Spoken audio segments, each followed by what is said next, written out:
Hello అందరికీ, welcome to my channel. ఈరోజు మన వీడియోలో మునక్కాయతో ఆవకాయ చేయబోతున్నాను. మీరు ఎప్పుడైనా మునక్కాయ పచ్చడి తిన్నారా? ఇదైతే చాలా బాగుంటుందండి. మునక్కాయ పచ్చడి ఎప్పుడైనా తినున్నారా? తినకపోతే ఖచ్చితంగా ఈ వీడియో చూడాల్సిందేనండి, ఎందుకంటే టేస్ట్ అంత బాగుంటుంది. ఇక లేట్ చేయకుండా ఈ మునక్కాయతో నిలవ పచ్చడి ఎలా తయారు చేసుకోవాలో చూసేద్దాం పదండి. ముందుగా ఒక 100 గ్రాముల చింతపండు తీసుకున్నానండి. ఈ చింతపండుని గోరువెచ్చని నీళ్ళల్లో నానబెట్టుకోవాలి. మీకు టైం ఉంటే మామూలు చన్నీళ్ళైనా నానబెట్టుకోవచ్చు. మీకు అప్పటికప్పుడు ఎప్పుడైనా చింతపండు పులుసు తీసుకోవాలని ఉంటే ఇలా గోరువెచ్చని నీళ్ళల్లో నానబెట్టారనుకోండి, పులుసు అనేది ఎక్కువ వస్తుంది అనమాట.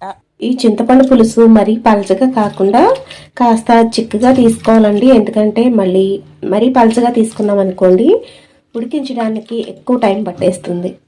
ఈ చింతపండుని చూస్తున్నారు కదా, ఇంత చిక్కగా తీసుకున్నారనుకోండి, ఇలా ఒకసారి తీసుకుంటే సరిపోతుంది. ఇలా పిండేసిన తర్వాత ఈ చింతపండులో ఇంకా పులుసు ఉంటుంది కాబట్టి ఇది మనం కూరలు చేసుకున్నప్పుడు కానీ పప్పుచారు చేసుకున్నప్పుడు కానీ ఫ్రిడ్జ్లో పెట్టేసుకుని దీన్ని వాడుకోవచ్చు.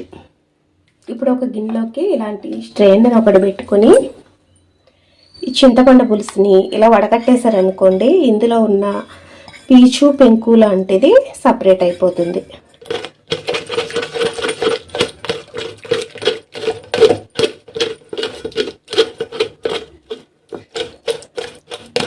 ఇలా మనం పులుసు చిక్కగా తీసుకున్నాం అనుకోండి, మనకు టైము సేవ్ అవుతుంది, అలాగే చాలా వరకు గ్యాస్ కూడా సేవ్ అవుతుంది.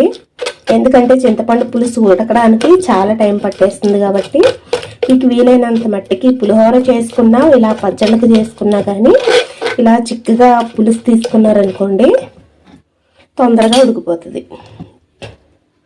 ఇదిగోండి చూస్తున్నారు కదా, పులుసు అయితే ఇంత చిక్కగా తీసుకోవాలి. ఇందులోనే ఒక 2 టేబుల్ స్పూన్ల వరకు పల్లి నూనె వేసుకోవాలి.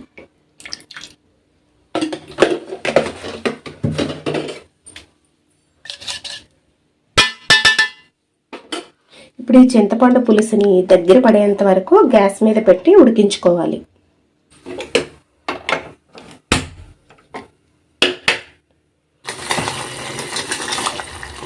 ఇదిగోండి చూస్తున్నారు కదా, చింతపండుని ఇలా మనం వేసుకున్న ఆయిల్ పైకి తేలేంత వరకు దగ్గరగా అయ్యేంత వరకు కూడా ఉడికించుకోవాలి.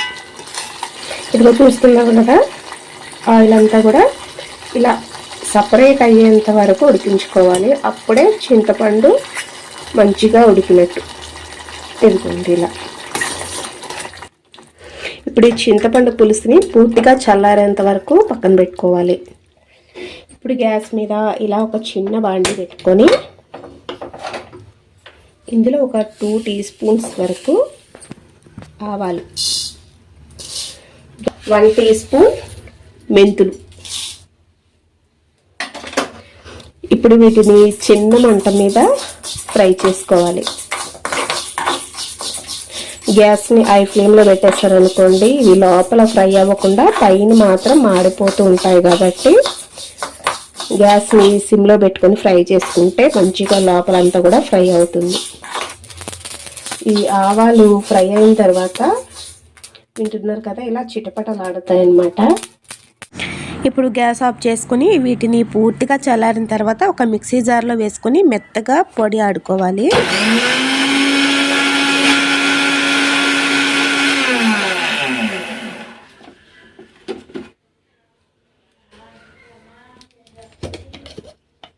ఈ ఆవాలు మెంతిపిండిని కూడా పక్కన పెట్టేసుకుందాము. నెక్స్ట్ అయితే ఇక్కడ పచ్చడి చేయడానికి ఒక 5 ములక్కాళ్ళు తీసుకున్నానండి. మరీ లావుగా ఉన్నవి కాదు, మరీ సన్నంగా ఉన్నవి కాదు, మీడియంగా ఉన్న ములక్కాళ్ళు తీసుకొని వీటిని ముందుగా శుభ్రంగా క్లీన్ చేసేసుకొని ఒక క్లాత్తో తుడిచేసుకోవాలండి. వీటిని కట్ చేసిన తర్వాత వాటర్ తగలకుండా చూసుకోవాలి కాబట్టి వీటిని ముందే క్లీన్ చేసి పెట్టేసుకున్నాను.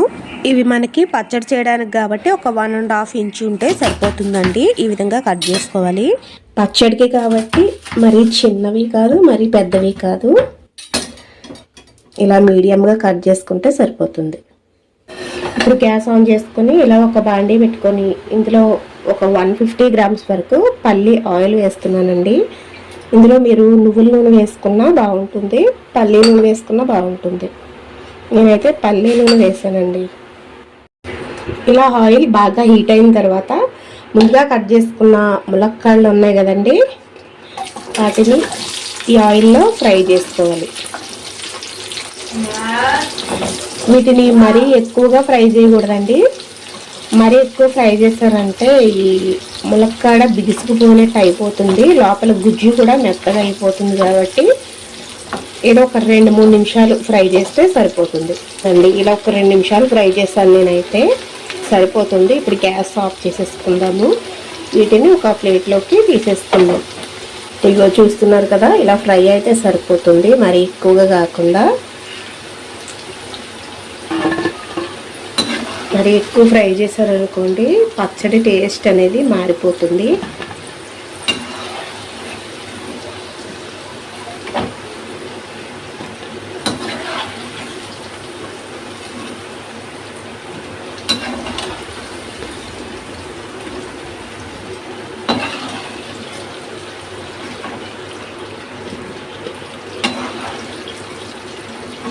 మన ఛానల్ని ఇంతవరకు సబ్స్క్రైబ్ చేసుకోకపోతే తప్పకుండా సబ్స్క్రైబ్ చేసుకోండి.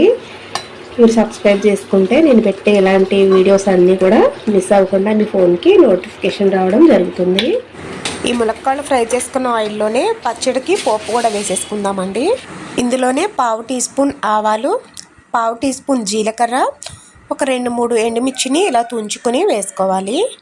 ఒక 1/2 టీ స్పూన్ మెంతులు.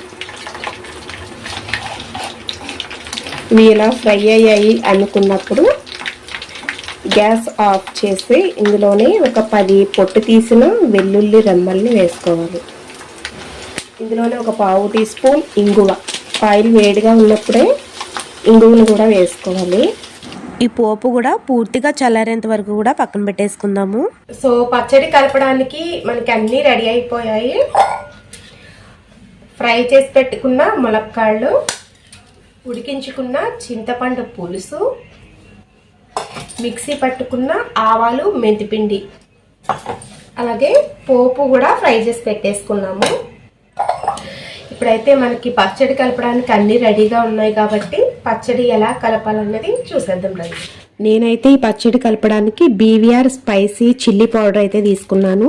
ఇప్పుడైతే ఒక బౌల్ తీసుకొని ముందుగా మనం వేయించి పెట్టుకున్న ములక్కాయలు వేసేసేయాలి.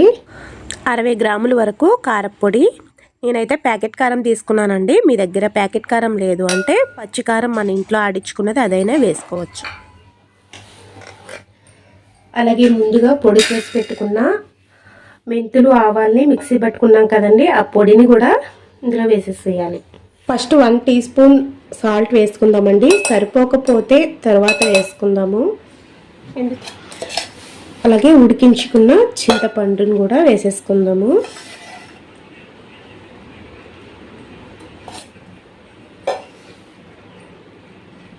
ఇలా ఆయిల్లో ఫ్రై చేసుకున్న పోపు ఉంది కదా, వీటిని కూడా ఇందులో వేసేసుకుందాం.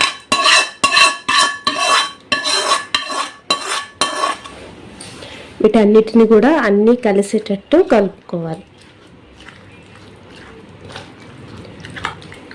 కమ్మటి వాసన వస్తుందండి. ఆవు పిండి, మెంతిపిండి, అలాగే ఇంగువ వేసిన పోపు వేసుకున్నాం కదా, వీటన్నిటినీ మిక్స్ అయ్యి మంచి ఫ్లేవర్ అయితే వస్తుందండి.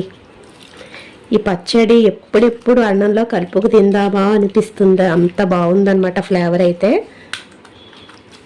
ఇలా మొత్తం కలిపేసుకున్న తర్వాత ఈ పచ్చడిని మూత పెట్టి ఒక రోజంతా కూడా అలా వదిలేసేయాలి. మరుసటి రోజు ఇలా మూత తీసి చూసామంటే చూసారు కదా, చక్కగా ఆయిల్ అంతా కూడా పైకి తేలి పచ్చడి మంచిగా మగ్గిపోయి ఉంటుంది. చూసారా, ములక్కాడ కూడా పచ్చ కలర్లోంచి చక్కగా మగ్గిపోయిన కలర్లోకి వచ్చేసిందండి. గ్రేవ్ కూడా మంచిగా వచ్చిందండి. ఈ పచ్చడికి మరోసారి పక్కా కొలతలు చెప్తాను వినండి. ఇక్కడ నేను 5 ములక్కాళ్ళు తీసుకున్నాను. అవి కట్ చేస్తే 500 గ్రాములు వచ్చాయండి. 60 గ్రాముల కారం, 100 గ్రాముల చింతపండు, 20 గ్రాముల ఆవాలు, 10 గ్రాముల మెంతులు, 200 గ్రాముల వరకు పల్లి నూనె తీసుకున్నానండి. మీకు కావాలంటే నువ్వుల నూనె కూడా తీసుకోవచ్చు. 10 నుంచి 20 వరకు వెల్లుల్లి రెమ్మలు. ఇలా గనుక పచ్చడి చేసినట్లయితే ఎక్కువ రోజులు పాడవకుండా నిలవ ఉంటుంది. అలాగే చాలా అంటే చాలా రుచిగా ఉంటుందండి. సో ఈరోజు మన వీడియోలో మునక్కాయతో ఆవకాయ ఎలా తయారు చేయాలన్నది చూశారు కదండి. మీరు కూడా ఈ ఆవకాయని ట్రై చేసి మీకు ఎలా కుదిరిందో నాకు కామెంట్లో షేర్ చేయడం మర్చిపోకండి. ఈ వీడియో మీకు నచ్చినట్లయితే లైక్ చేయండి. మీ ఫ్యామిలీ అండ్ ఫ్రెండ్స్కి ఈ వీడియోని షేర్ చేసి ఇలాంటి మరిన్ని టేస్టీ రెసిపీస్ కోసం మన ఛానల్ని సబ్స్క్రైబ్ చేసుకోండి. Thanks for watching.